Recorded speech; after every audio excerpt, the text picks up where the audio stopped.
your experiences and your career. But let's give you an opportunity to continue. But let's start off by talking about the OVC conference and the ACC conference, because I think at one time you were a part of the ACC conference. And let's see if you could, however you wish to deal with them as two entities here. Well, I think that one thing, first of all, that our players need to understand, one of our goals is to win the conference championship. And I know that we play, I believe it's 4 classics. I know the excitement is there and enthusiasm is there and the players get excited and the fans get excited about it. But we also need to get excited about our conference games. That's the first thing I've learned, is that winning a conference championship is very, very important. Winning every game is very, very important. My experience has shown me that within conferences, the ACC or the SEC or whatever, you have teams that generally compete for the conference championship every year. You have teams that generally don't compete for the conference championship every year. I think that if you look at the comparisons that I have studied to the OVC and looking at the ACC, I would like to think that Tennessee State University could become the Florida State or the Miami of the OVC. Florida State and Miami, the Virginia Techs are the teams that have recently, of course, Miami and Virginia Tech just recently came into the ACC, but before they did, Florida State basically dominated the ACC. They were the team to beat every year.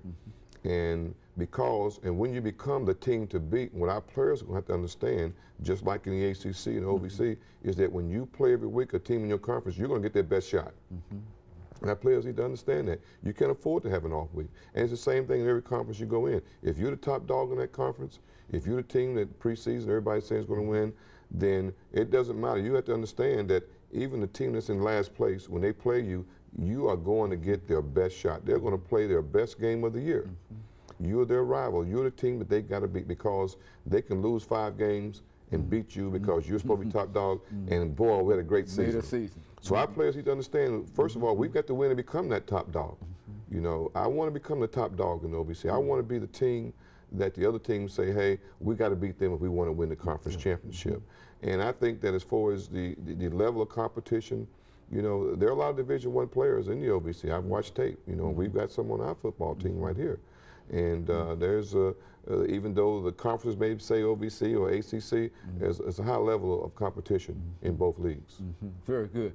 And of course, when you talk in terms of the ACC, you've had quite a bit of experience in that area. Why don't you talk about some of the things that you've been involved in and some of your own athletic exploits during your earlier career? Well, I played at University of North Carolina.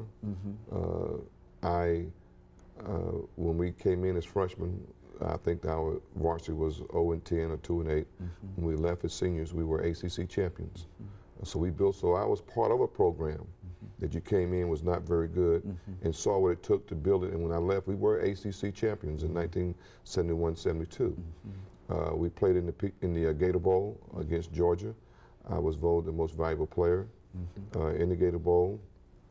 My senior year, I won the Frank Porter Graham Award, which is awarded to the top 10 graduating seniors from the University of North Carolina.